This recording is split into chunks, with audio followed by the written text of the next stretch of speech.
Popular homage, national and sub-national leaders renew confidence in renewed hope administration. Let's unite. Let's rally around our leader and propel and catapult this nation to a greater pedestal.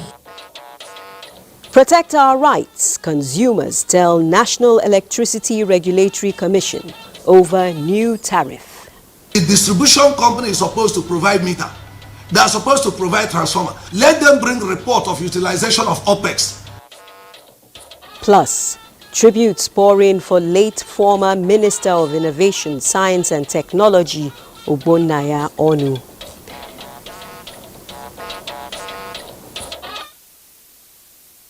Welcome to the Network News on NTA. I'm Naja'atu Tijani.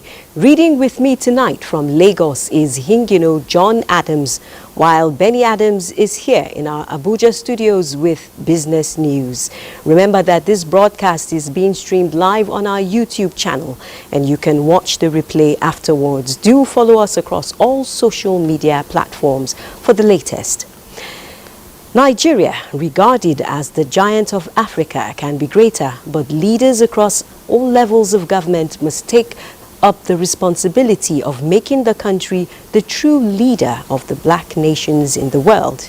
A special plea by Vice President Kashim Shettima at a gathering hosted by President Bola Tinubu, attended by governors and some members of the National Assembly at his Lagos residence. State House correspondent Musbau Nawahab reports.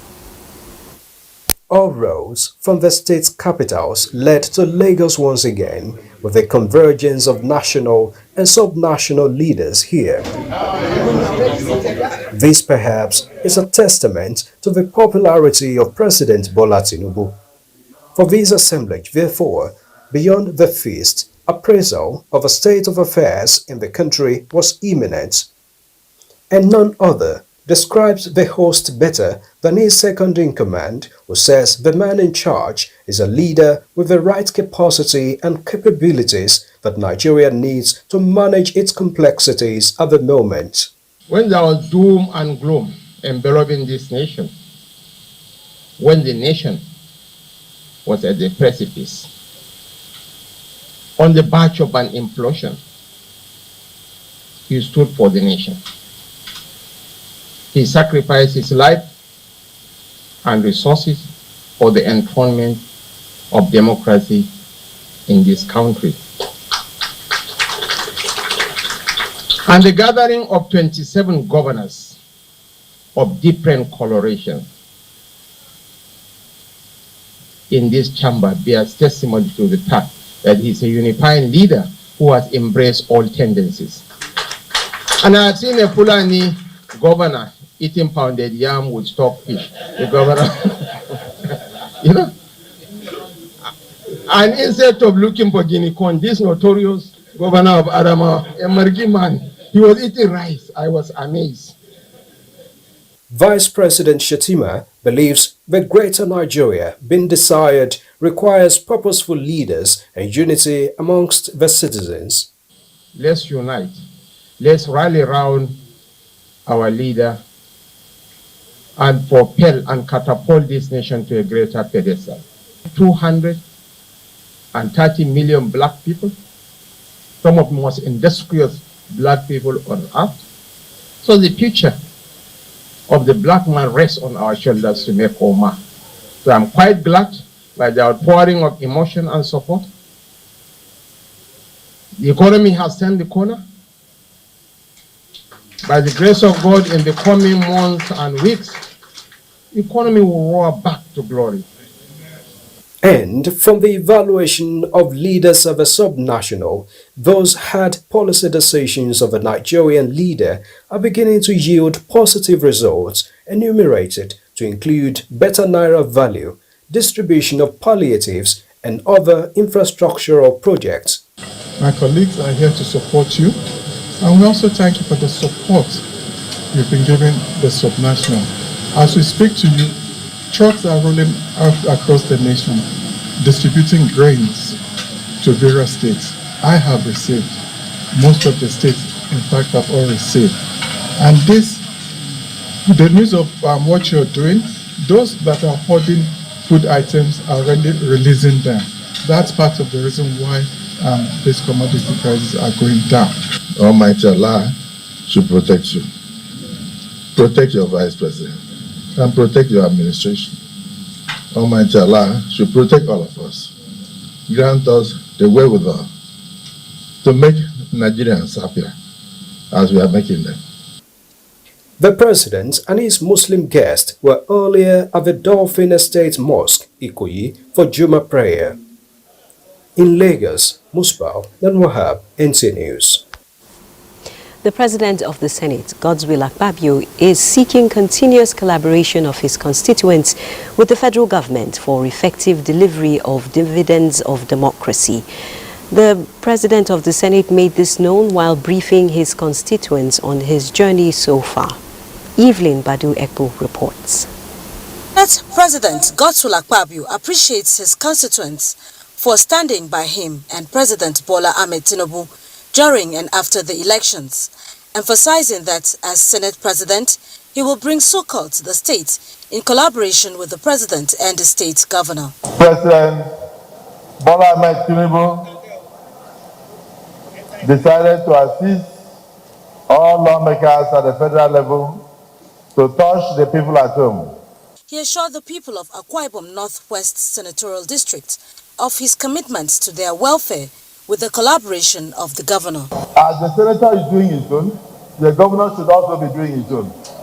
That way the state will be better. I think it is time that we have finished with politics of election now. We are now doing governance. The governor of the state must touch you. High points of the event was the distribution of over 10,000 bags of rice and other essentials for his constituents in all the wards. Evelyn Badu Ekpo, NTA News. Meanwhile, Deputy President of the Senate, Barrow Jibrin, joined other Muslims to observe Eid al-Fitr in his hometown of Kabo local government area of Kano State. Aminu Umar reports that Senator Jibrin had a warm reception. Ramadan is a moment associated with genuine sacrifice, sincerity, love and care for the needy. Its completion is that of celebration and show of gratitude to Almighty Allah. This is what Deputy President of the Senate, Barrow Jibrin, joined his kinsmen in Kabo local government area of Kano State to observe. Together with his Chief of Staff, Senator Barrow observed the 2-rakat prayer led by the Chief Imam of Kabo, Jafar Mustafa, who admonished Muslim faithful to uphold the lessons of Ramadan through good deeds. Senator Barrow used the occasion to go around the town amid cheers from admirers and well-wishers. He also paid condolence visits to some bereaved families, including that of late Halidu Ibrahim Kundila, member representing Bagwai Shanono constituency in the Kano State House of Assembly, who died recently. Nine days into the implementation of the new tariff for electricity customers in Band A, reactions have continued to trail the performance of distribution companies as consumers call for more investment in distribution networks to improve supply across all bands. Customers in Band A share mixed feelings about the level of supply under the new tariff regime, with consumers at a media engagement urging the Nigerian Electricity Regulatory Commission to protect the rights of consumers by ensuring distribution companies deliver on agreed hours of supply to their customers across all bands. Acknowledging liquidity crisis in the sector, among other challenges over the years, consumers call for a thorough audit of operational and capital expenditure of all the 11 distribution companies for accountability and service delivery. Basic performance standards. It deals with risk connection and disconnection. It deals with complex management. It deals with service performance standards. The distribution company is supposed to provide meter. They are supposed to provide transformer. Let them bring report of utilization of OPEX and the CAPEX since 2013 when privatization came on board. What amount has the discos invested from their operational expenditure every year? What have they invested in their capital expenditure every year? How many transformers have DISCOs provided? How many meters have they provided? Every year, when they approve that OPEX and CAPEX, they tell them the number of meters they should provide every year. Which one have they provided? And next is business news. Benny Adams is our guide. Benny? Thank you and welcome to business. Now, with rising inflation amid Naira being tipped as the world's top performing currency, experts in the equities market say the best place to invest is the capital markets. That are above the inflation rate. When returns are above inflation rate, you say they're positive. So positive rate of returns today have come from the markets as opposed to other asset classes. Today, as we speak, if you look at the year-to-date return of the Nigerian stock market, it's around 38% and 9%, and inflation is at 31.7%. You know, as of last month. So you find that the returns from the market, you know, are positive. Compare that with returns even in the fixed income space, for example. I'm talking about the stock market now versus, you know, government securities. The highest we've seen, maybe returns of about 26-27%, which are still below the inflation rate, which is also partly why the central bank has been, hiking rates. So if you look at it generally, the stock market, you know, holds a lot of promise, especially when investors diversify their investment. And a quick look at the energy market. Oil rose on Friday as heightened tensions in the Middle East raised the risks of supply disruptions from the oil-producing region, though the market is set for a weekly loss on expectations of fewer U.S. interest rate cuts this year. Now concerned that Iran might retaliate for an attack on Monday by suspected Israeli warplanes on Iran's embassy in Damascus, has supported oil near 6-month high this week, despite dampening factors such as a rise in U.S. inventories. Brent crude futures climbed 79 cents to $90.53 a barrel, while U.S. West Texas Intermediate crude futures rose 92 cents to $85.94. Prices briefly paired gains after the International Energy Agency cut its forecast for 2024 world oil demand growth and predicted a further slowdown in 2025. Oil was set for a weekly fall as Brent crude headed for a roughly 1% decline. And a quick look at the markets too in Nigeria. At the end of the last weekday of trading on the Nigerian Stock Exchange, a total of 734 million shares in 12,491 deals, corresponding to a market value of 21.5 billion naira, were traded.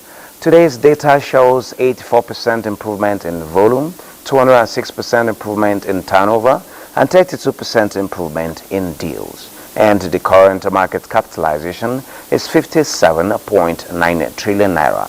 United Bank for Africa recorded the highest volume of 149 million traded shares, followed by Zenith Bank 136 million and Guarantee Trust Holding 98.8 million. Well, that is business news. Network news continues after this break.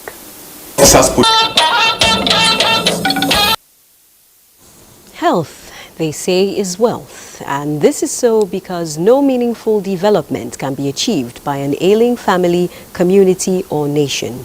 It is against this background that Muhammad Musa Askira takes a look at how interventions by the Jigawa state government have reduced maternal and child mortality in the state. Research has shown that scaling up primary healthcare interventions in developing countries, including Nigeria, could save 60 million lives and increase average life expectancy by 3.7 years by 2030. In Jigawa, out of more than 12,600 communities in the state, 750 communities are living in the hard-to-reach areas, a development identified to be responsible for the high maternal and child mortality rates in the state in the past years. Having realized this fact, Jigawa State, in the present administration of Malam Umar Namadi, is now one of those at the forefront in deploying resources, expertise and strategies, ensuring community participation in achieving health for all and reducing the rates of maternal and child mortality across the state. Imagine a scenario whereby a woman is living in a rural area where there are no tarred roads, there are no cars, there are no facility where she lives. It has rained, the roads are bad, and just there is no vehicle or road, and there's a bleeding, and you are told you need care within the next half an hour or 30 minutes or 1 hour. The Umar Namadi administration has devised strategies for transporting expectant mothers to the nearest health facilities to save lives. To identify drivers that live close to these communities. So somebody who has retired and want to participate, we engage all of them. Right now we have engaged over 350 drivers. We give them training and orientation. We give them issue letter confidentiality and privacy of women and how to transport women who are in sick condition and so on. I enjoy my job. There is nothing pleasing me than having the opportunity to save life. We cannot thank the government enough for the free transport and medical care. The driver came on time and took me to the hospital, and after safe delivery, he brought me back home. We are grateful to the Modi. For other residents in the state like the aged, persons with disability and other vulnerable who are not in the state health insurance scheme, Governor Umar Namadi approved 1.2 billion naira to take care of their medical expenses. These gradual but steady achievements in primary healthcare service delivery is propelling Jigawa State towards zero maternal and child mortality rates from duty. Muhammad Musa Askira, NTA News. And in this segment, we're going to focus on safe motherhood, which is celebrated in the country on April 11 every year to ensure best practices and achieve the lowest or zero mortality rate. Now, with me in the studio to discuss this all-important issue is the Special Advisor to the President on Health, Dr. Salma Anas Kulu. Thank you for joining NTA News, Doctor. Thank you very much, Murjanatu, and good evening, everyone, and happy Safe Motherhood Day. Now, Doctor, how would you rate Nigeria's Safe Motherhood program, which was established in 1999?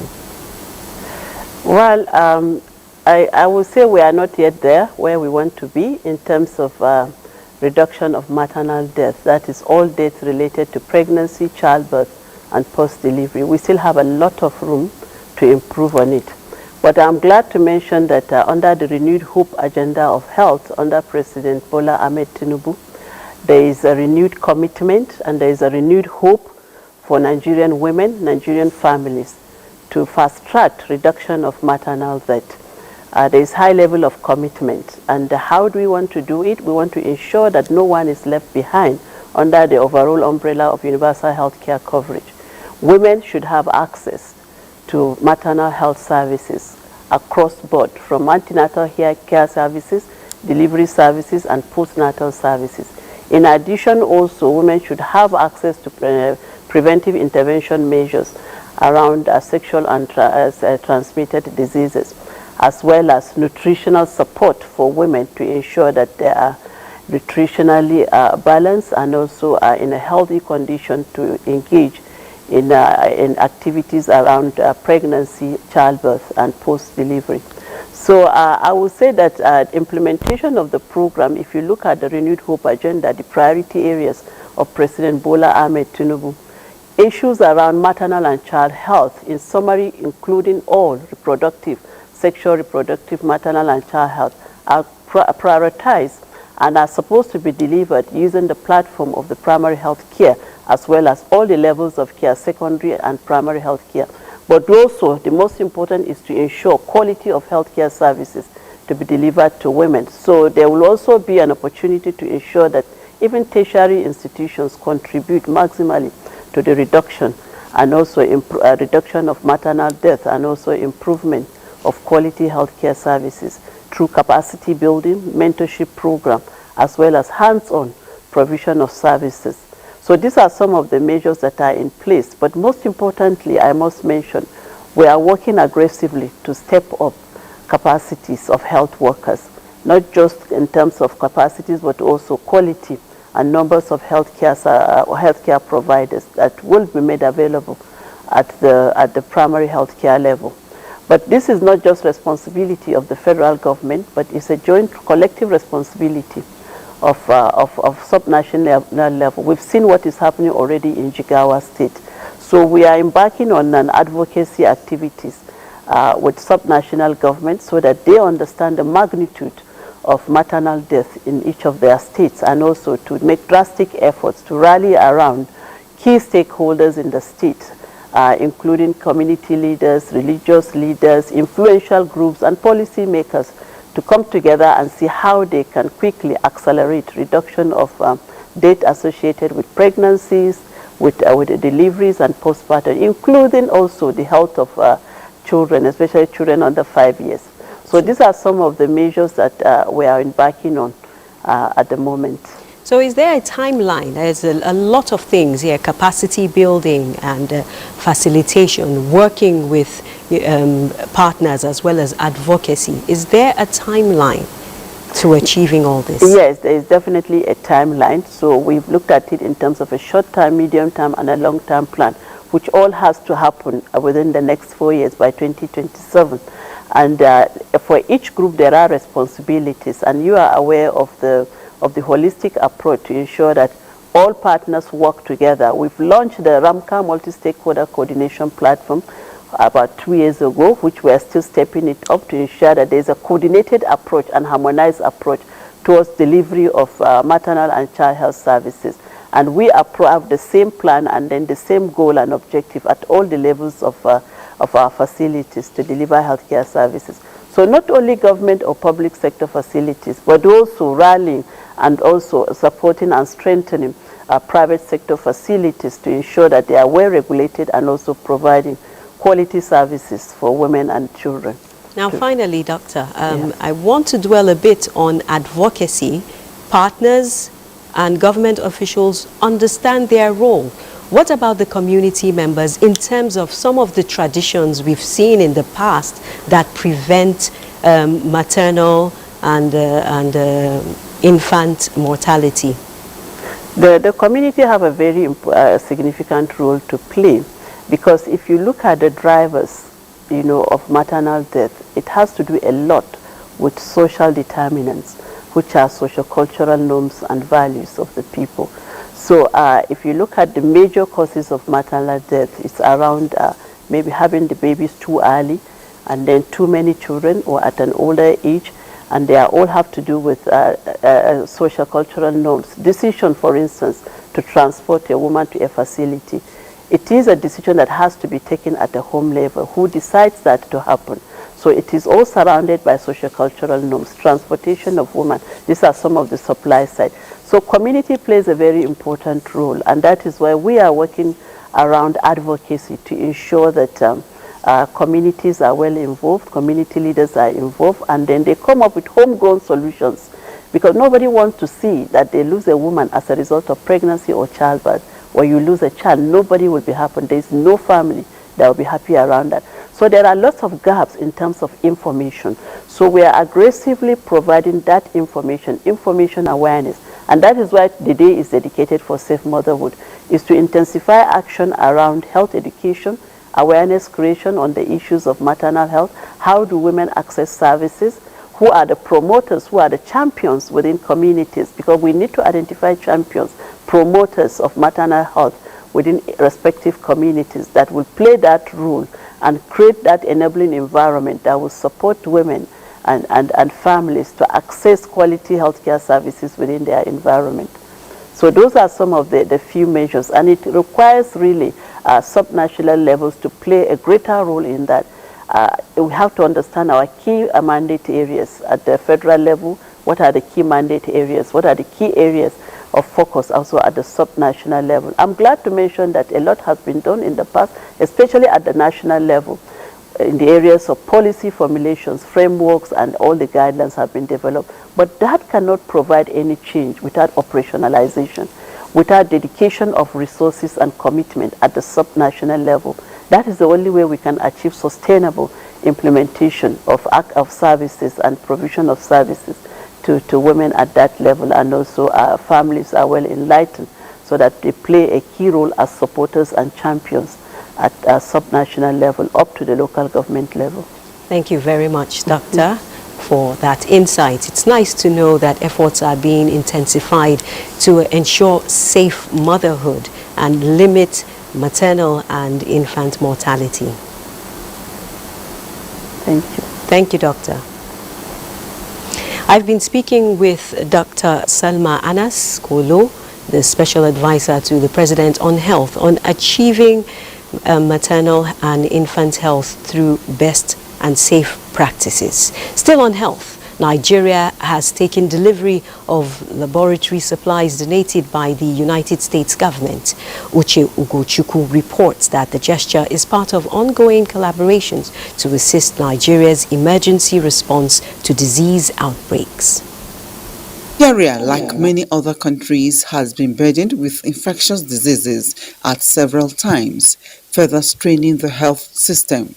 In tackling these outbreaks, evidence shows collaboration is critical. The U.S. government's donation of biosafety containment equipment, personal protective equipment, and other commodities to the Nigeria Center for Disease Control is in continuation of its mandate for expanding and developing partnership with Nigeria. Laboratory scientists play a vital role in quickly detecting and confirming cases, which is crucial for an effective disease response. The increased volume of laboratory work created by these simultaneous outbreaks creates a pressing need for additional resources. This donation I'm making today is definitely going to enhance our capabilities in diagnosing, detecting diseases of interest, and globally to enhance our capability to make things happen in this country with respect to health security. This is expected to add muscle to the current administration's renewed hope agenda in the health sector. Uche Ugochukwu, NTA News. Away from health matters, the Lagos State Special Offences Court sitting in Ikeja has granted bail to former governor of the Central Bank of Nigeria, Godwin Emefiele, who is standing trial on a 26-count charge. The presiding judge, Justice Rahman Oshodi, granted Emefiele bail in the sum of 50 million naira with two sureties in like sum. Justice Oshodi equally held that the sureties must be gainfully employed and have 3 years of tax payment with the Lagos State government. The court averred that the sureties must show proper identification and they must be registered in the Lagos State bail management system. The court also granted bail to the second defendant, Henry Omoile, in the sum of 1 million naira with two sureties who must provide 2 years tax clearance.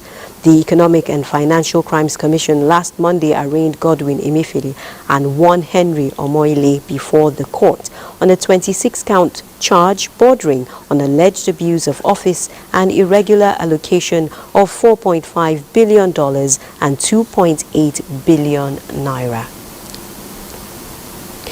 It's time to join Hingino in Lagos for more reports. Hello, Hingino. Naja'atu. Still on judiciary, the Federal High Court sitting in Lagos has sentenced Nigeria's cross-dresser Idris Olariwaju Okuneye, popularly known as Bobrisky, to 6 months imprisonment without an option. Diana Ajali reports. Idris Okuneye, popularly known as Bobrisky, was sentenced for abusing the naira. Justice Abimbola Awogboro, while delivering the judgment, said it will serve as a deterrent to others who are fond of abusing and mutilating the local currency. Before the sentence, Justice Awogboro asked Bobrisky about his gender, and he replied that he is a man. The court also ruled that his jail term commenced on the 24th of March 2024 when he was arrested. The cross-dresser had been in the custody of the Economic and Financial Crimes Commission (EFCC) since his arrest. He was arrested for abusing and mutilating the naira when he sprayed 400,000 naira at a mobile premier in Lagos. Bobrisky had earlier pleaded guilty to the 4th count charge brought against him by the EFCC. In Lagos, Diana Ajale, NTA News. Structures in markets and residential areas that do not conform to rules and regulations of physical planning will be brought down to avert further disasters, no matter who is involved. Governor Babajide Sanwo-Olu was speaking after an on-the-spot assessment of the Idumagbu Dosumu fire incident in Lagos. Joy Ken Abapoya reports. It's been more than 48 hours since the outbreak of fire at the Dosumu Idumagbu area of Lagos Island, and efforts are still on to totally extinguish the inferno, which has so far affected 14 buildings. Describing the incident as unfortunate, preventable, and one too many, Lagos State Governor Babajide Sanwo-Olu says government will no longer condone careless acts by selfish persons that put the lives and properties of residents in danger. He blamed the intensity of the fire on the presence of combustible materials, noting that many apartments in the area believed to be residential were converted to warehouses for highly flammable materials. Thankfully, no lives have been lost, but you can see the amount of property that have been wasted. You can see the amount of people's assets, collateral damages that have been wasted. So this is a call to others outside there. Government will not shy away from its responsibility. We will come really hard, and I'm reporting we will come really hard on structures, on properties that will not conform with our rules. We will bring them down. We will bring them down, and I'm saying it now. For those people that still have their generators suspended, they are once again at their own interest advised to bring them down, because the enforcement team will be here immediately from today to ensure that all generators that are put on the elevated platform are brought down. Governor Sanwo-Olu, who promised prompt support for victims of the inferno, insists that markets in the area will remain closed until assessments and investigations are over and the proper cleanup done. In Lagos, Joy Ken Abapoya, NTA News. Those are the reports from Lagos. The news will continue after this break. Do stay. President Bola Tinubu congratulates the National Publicity Secretary of the All Progressives Congress, APC, Felix Morka, on his birthday. In a statement, President Tinubu joins the APC leadership, members, family and friends to celebrate the audacious voice of the governing party. The president commends Morka for the brilliance and poise he brings to critical issues, while wishing him renewed verve in his service to the party and the nation. President Tinubu praised God Almighty to grant the APC spokesperson many more years in good health. To security matters now. The Nigeria Police Force says it has recovered 70 mobile phones, 21 laptops, 1 point of sales POS machine and other valuables from some suspected one-chance operators. Force Public Relations Officer Muyiwa Adejobi at a briefing in Abuja called on Nigerians who might have had an ordeal with one-chance operators to come forward and identify their belongings. Francis Fom reports. And one at the back, where is that? This lady narrating her ordeal is a victim of one chance. She entered a one chance vehicle with 3 men. After a short distance, one of the suspects seated in the front adjusted his seat on her, and she was asked to surrender her belongings. On reaching Nikon Junction, when they passed Nikon Junction, the driver changed the mode of driving. He started driving very fast. And then the one in front then. And 12 suspected one-chance criminals are in police net. Amongst them is an ex-police corporal who was dismissed from the police force for the same offense in 2019. Having secured a bail at the court, he decided to go back to his old trade, and the ex-corporal was identified by the lady as the driver of the one-chance vehicle she entered. And that's which we met in the prison. Now it introduced me to one chance.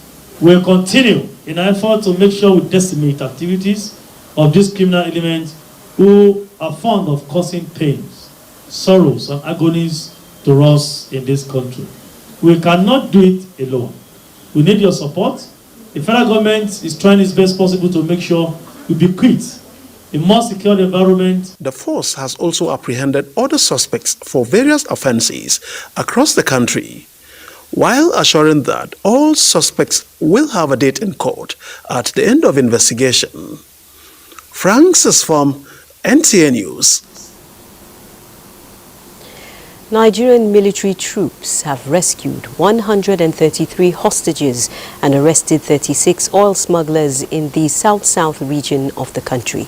In a statement, the Director, Defense Media Operations, Major General Edward Buba, says troops also recovered 270 weapons and 5,083 munitions. Similarly, in the Niger Delta area, troops discovered and destroyed 51 dugout pits, 24 boats, 21 storage tanks, and 4 vehicles.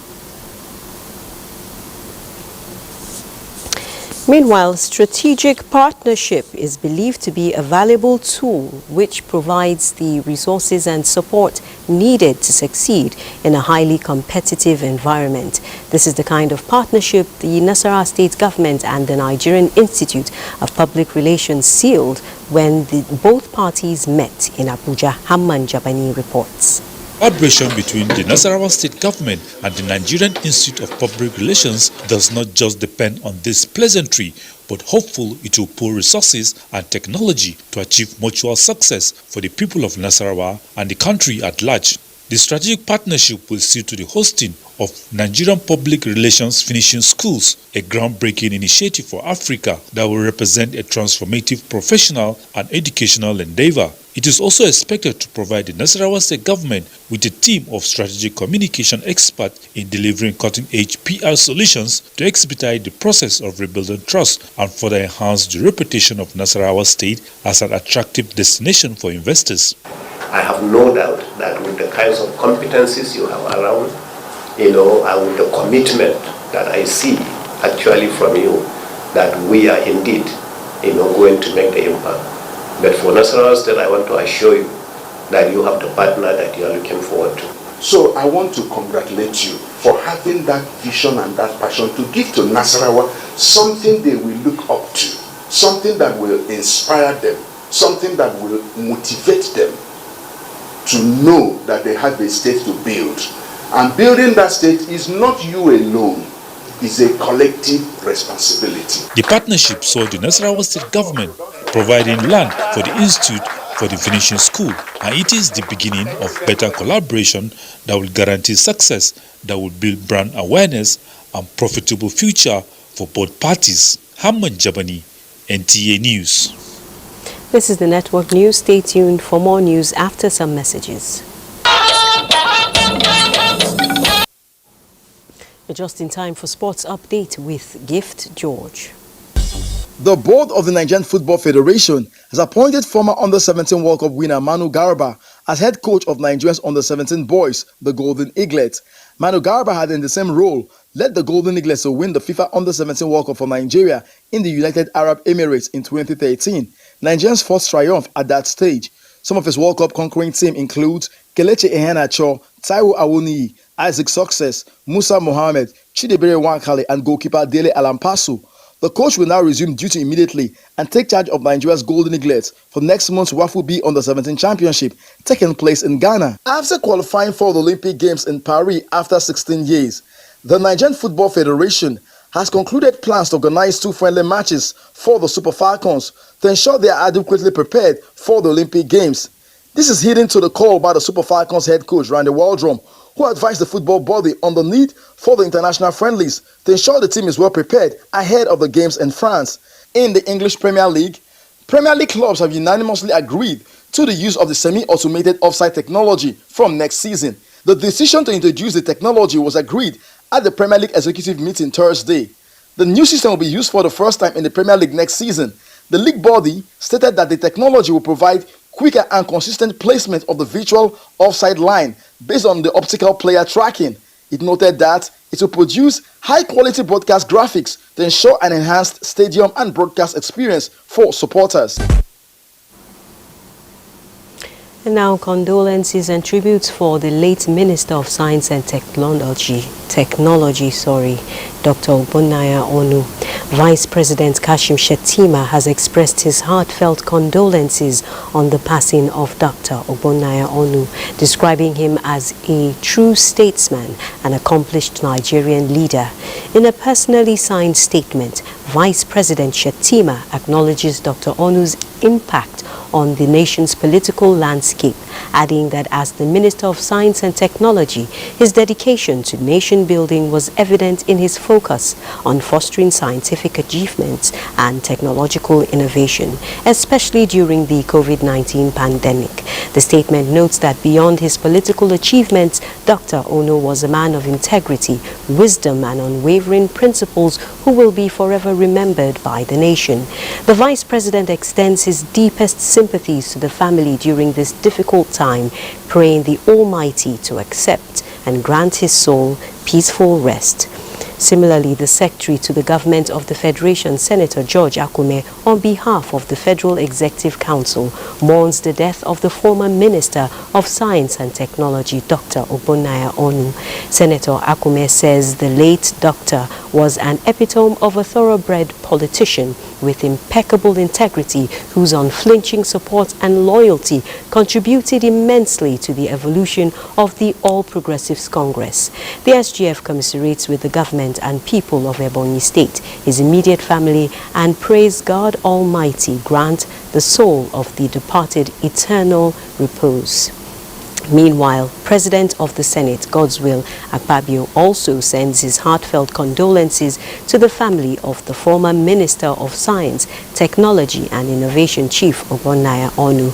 In a statement, Akpabio describes the late Onu as a perfect gentleman who will be sorely missed for his wisdom, mature composure, zest for excellence and proven integrity. The Minister of Innovation, Science and Technology, Uche Jeffrey Naji, expresses profound sorrow over the death of former Minister of Science and Technology, Dr. Ogbonnaya Onu, describing the loss as significant to the ministry.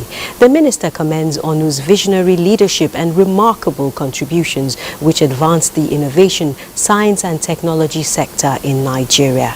The ministry, Naji notes, is mourning the loss of a disciplined and passionate leader whose integrity and dedication have left an indelible mark in the sector.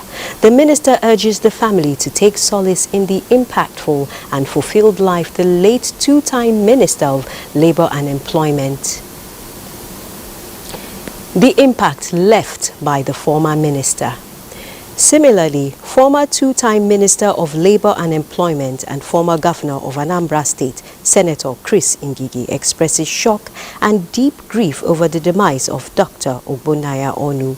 Ngigi describes Onu's exit as an unquantifiable loss to Nigeria and the southeast geopolitical zone, adding that Onu was an Iroko tree in Igbo land, whose death will leave a large vacuum in the Igbo community and national political landscape. The account of political development in the country, especially from the truncated Third Republic till date, cannot be complete without mentioning Dr. Onu's positive contributions, says the former minister. Ebonyi State Governor Chief Francis Wifulu pays glowing tribute to the former governor of Abia State and Minister of Science and Technology, Dr. Ogbonnaya Onu, describing him as an illustrious son worthy of immortalization for posterity. The governor, in a statement, says Dr. Onu died when his wealth of experience was much needed, and the late Onu will be remembered by the people of Ebonyi for his knack for intelligence and excellence and commitment to the development of the state and nation at large. Meanwhile, the death has been announced of Ukona Pala of Ezigbo Umuma Okoko Item in Bende local government area of Abia State. He was aged 89, and his burial ceremony will be on the 13th April 2024 at the Kingdom Hall of Jehovah's Witnesses at Ukoma Okokoitem Bende local government area. He is survived by his wife, children, and grandchildren, among whom is Nena Uzoma Upana, manager training NTA headquarters. May Baba's soul rest in peace. And that concludes the network news on NTA. Thanks for staying with us.